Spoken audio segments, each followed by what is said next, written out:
So here we are on the Alana and Michael show. Is it okay if we call it that, Alana?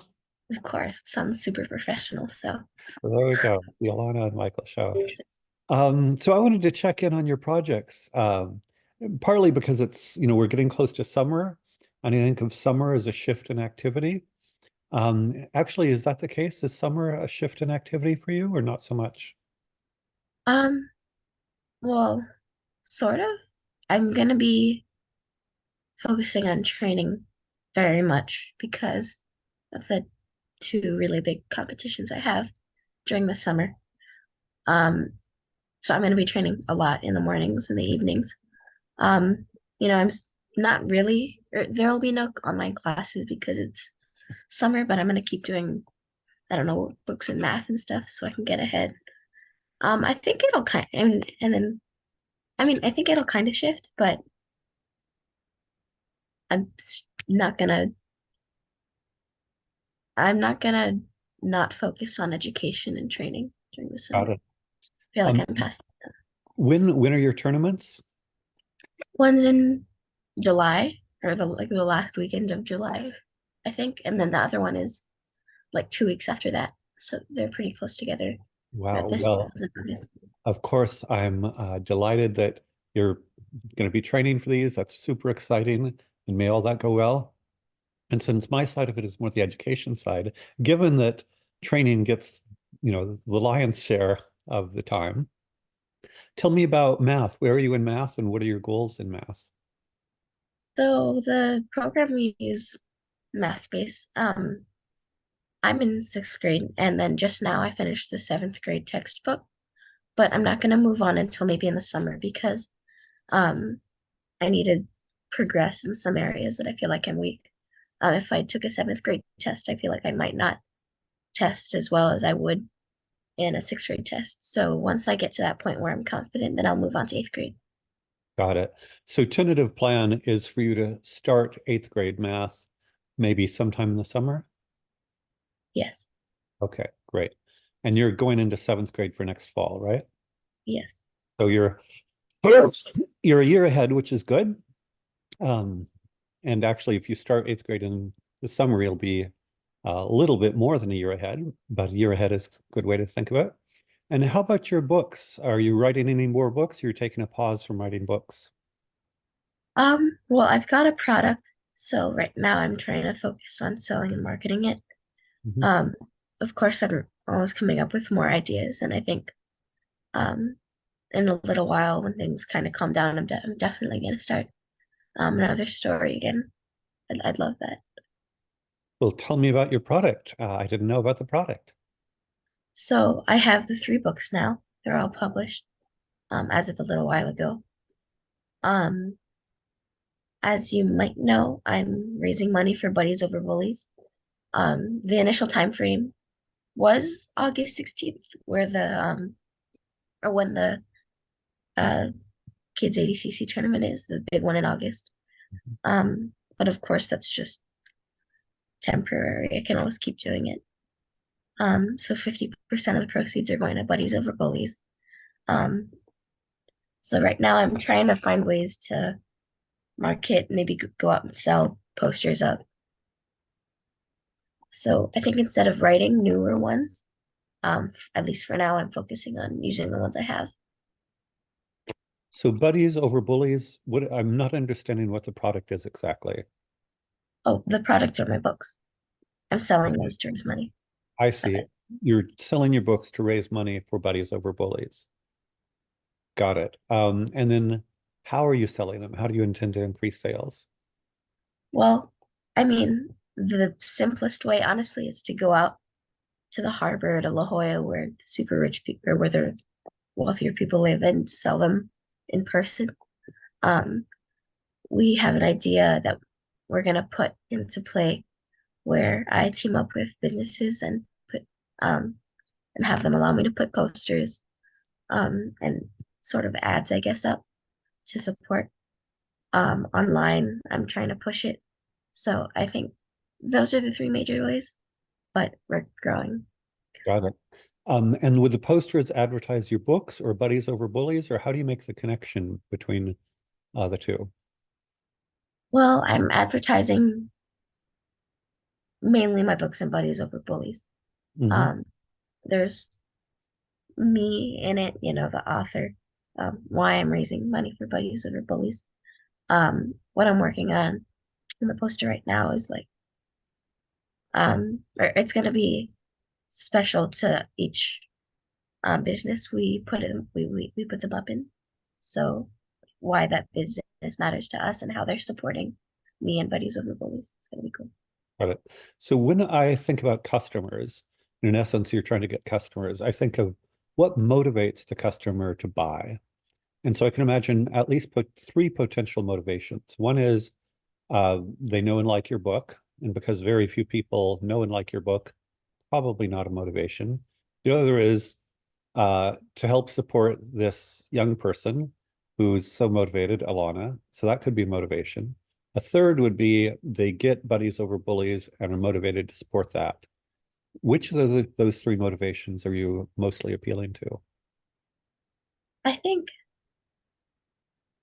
I think from my past experiences, it's mostly the last one where they um think about buddies over bullies and they relate and then they buy the books to support. Got it.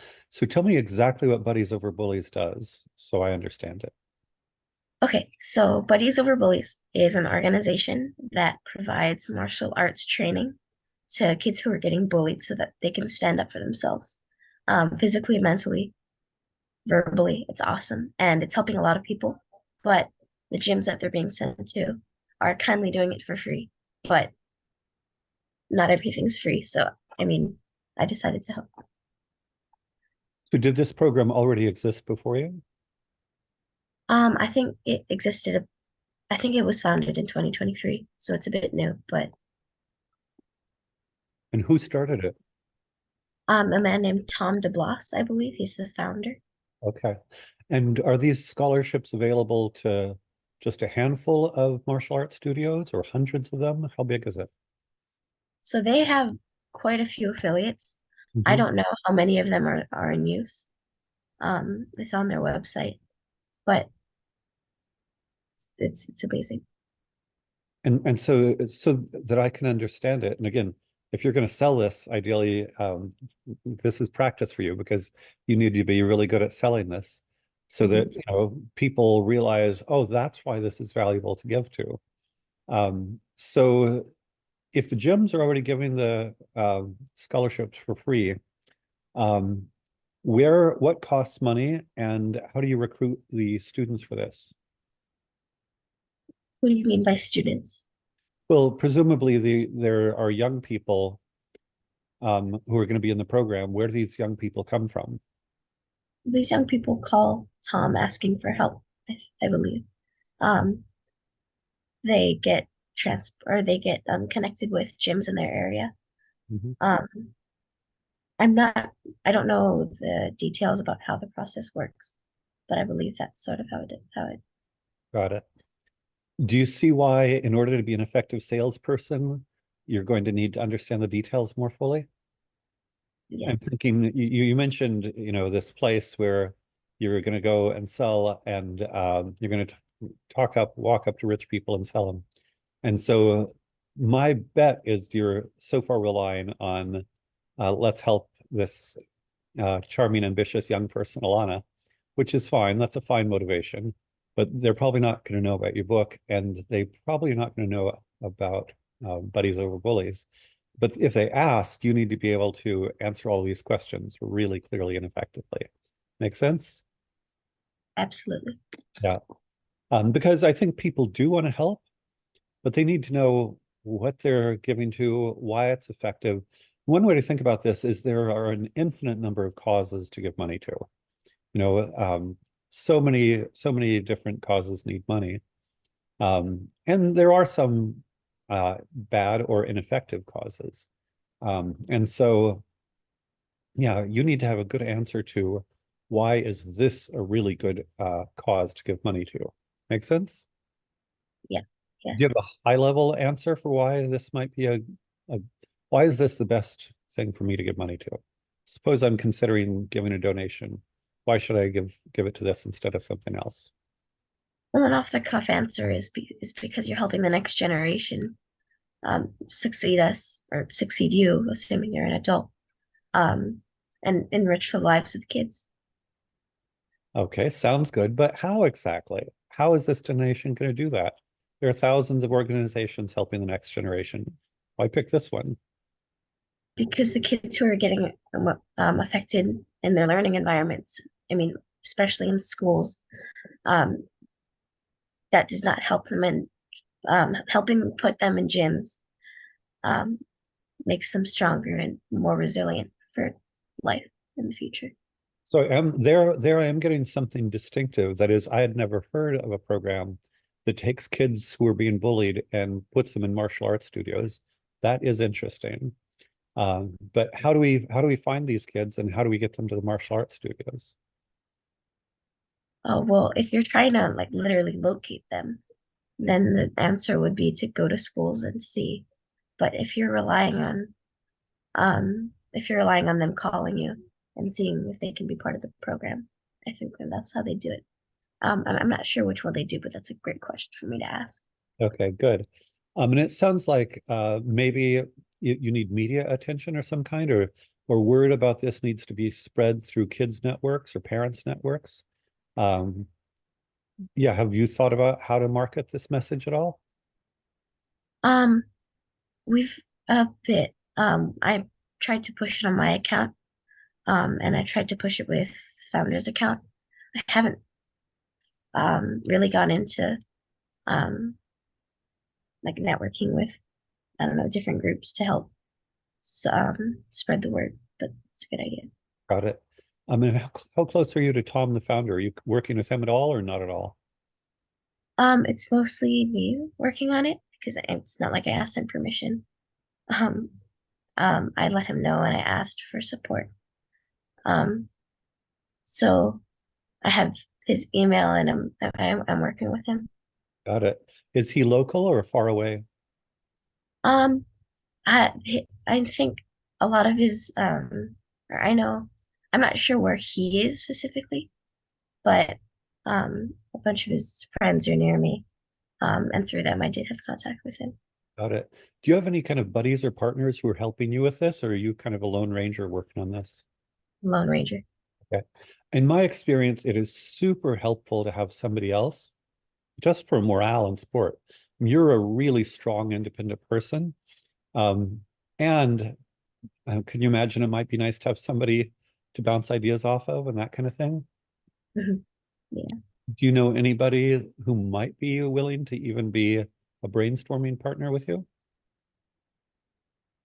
I mean, there's I mean, do you mean kids that I don't know or kids or adults? Anyone on Earth, anyone on Earth. Well, there's all of my friends, my family, my dad or my mom and dad and my brother have been helping me out a lot.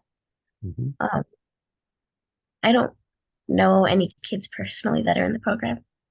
But if I could contact them, that'd be great. Yeah, I think, have you promoted it at TSC at all? I've shared it with my class, but no. Got it. Now, I would drop the link in Slack and explain, and don't expect, necessarily to get help. One of the tricky things is, um, in a way, this is a form of sales. And one thing about sales is you have to develop a thick skin because you might get lots of rejections. Are you okay with getting rejections? Well, I mean, I'd be okay with it, but of course I wouldn't like it. No, I know. It's not fun. Rejection's not fun for anybody on earth. But on the other hand, my point is if you don't put it out there, then you're not going to get anybody. And you can, yeah, I'm sure your family provides abundant support, and that's wonderful. And maybe your family is enough. I'm just thinking if you want to promote this, uh, the more you could get even other kids involved, the better. And it might be interesting to try and see if you can get another kid involved. And if not, that's okay. Go with your family. That's totally fine. How about your dojo? Is there anybody else in your dojo you could recruit? I've been talking with one of my friends and he thinks it's super interesting, but no, not really. So, do you think of yourself as a leader? I mean, sure. I mean, I'm the one who's kind of organizing it. Well, exactly. And I would say you are de facto a leader. And in some ways, I'm getting you to think about it's wonderful for Alana single-handedly to take initiative to do this. Kudos. And even better if Alana gets a team of people or a group of people or something and leads them, just because you have more energy, uh, horsepower, you know, that kind of thing. Does that make sense? Yes. Okay. So yeah, I you've got a lot of work to do. You have to figure out all the details of this so you can explain it. So if somebody like me comes up and asks you, you can have boom, boom, boom, boom, super clear on the responses.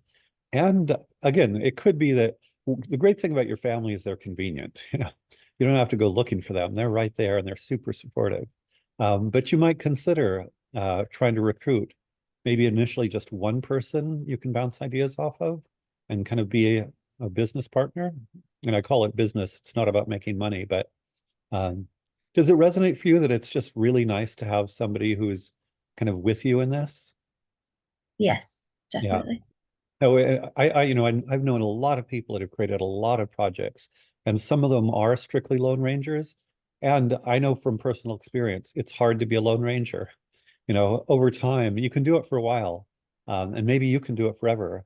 But I think over time, it's just really nice to have other people if you're working on something. And then you can talk together about the problems, the strategies, what's working, what's not. Make sense? Yes. So you're going to drill in and learn all about this thing. And hopefully, you're going to gradually, patiently, willing to accept a little bit of rejection, begin to create a bit of a movement or a bit of a, you know, yeah, call it a following or movement or a peer group of some kind around this. Sound good? Yes, Okay. definitely. Anything else for today? No, All right. nothing. Have a great day, Alana. Take care. Thank Bye. you.